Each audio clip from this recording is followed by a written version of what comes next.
Good morning, co-chairs, Mr. Sia, council members, as well as distinguished guests in the room. I am Wan May. I'm partner of Egon Zehnder in Singapore. And over the past 2 decades, we've been partnering with global boards to strengthen their effectiveness.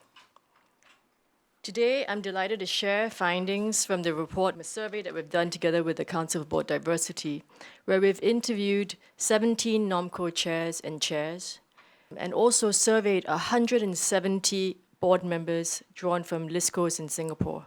Thank you all for your participation in it. It's been rich as findings.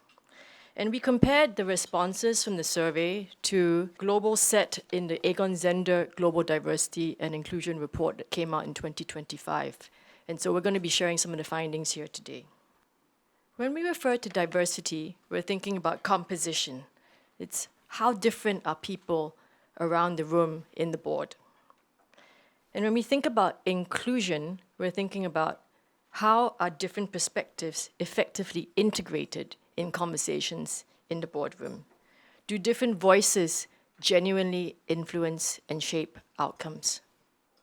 The great news is the research confirms that Singapore boards are making meaningful progress on structural change in terms of composition. So 92% of board members acknowledge that there is a defined and deliberate strategy on diversity. This has been driven by needs around the need for the business to perform, business strategy, and skills needs, as you think about how do you expand in markets overseas, for example. And it's not just about mere compliance, so that's great news.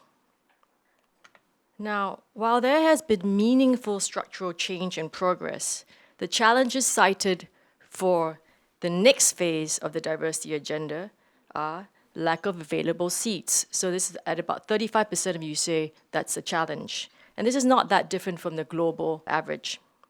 Others also say there's a lack of appropriate candidates for the boardroom in order to increase diversity in the boardroom.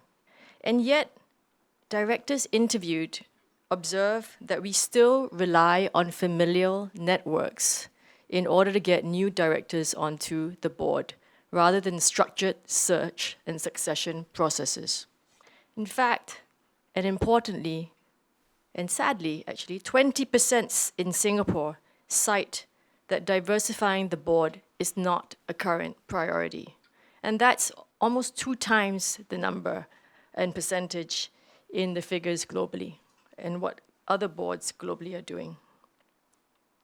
So we look to understand the strength of opinions on the benefits of diverse perspectives on boards. And I mean diverse perspectives, not just representation. And there is strong headline agreement. 89% of you say that diversity, increasing diverse perspectives on boards leads to more insightful and informed decisions. And that's pretty similar to the global average of 90%. However, there appears to be a conviction gap. And the difference lies in intensity of belief. Only 40% strongly agree in Singapore compared to the global set of 67%. Is it cultural? Is it that we like, not to agree too strongly on things? A little bit of that, but it is quite different and significant. A similar pattern emerges when considering whether diversity of perspectives enhances board effectiveness. And just 28% strongly agree versus 55% globally. This one came as a surprise to me. In addition, the study highlights an important gap on inclusion in the boardroom.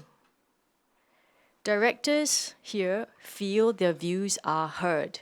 There is participation and there is voice, but only 73% believe they carry equal weight in the room. That's versus 85% globally. There is a difference between participation and impact. Directors speak, but their perspectives may not always shape outcomes. And notably, 27% report not feeling comfortable challenging each other's views in the boardroom versus 12% globally.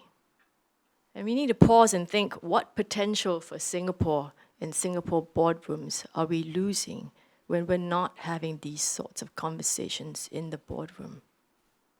And what does this mean for our future? Beyond diversity, inclusion is the real performance indicator. Boards that can surface, hold, and integrate different perspectives make better decisions, period. Our recommendations: diversity must be seen as a source of real insight, challenge, and resilience. We've got to believe that. Secondly, inclusion, not diversity, not just diversity, must be a core board practice and not left to chance.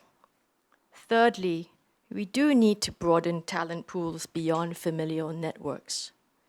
Implement structured search and succession to truly increase diversity and not increase risk at the same time.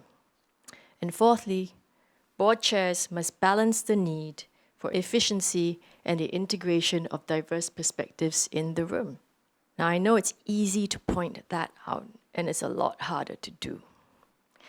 And with this in mind, I'd love to welcome Mr. Peter Seah to join us on stage.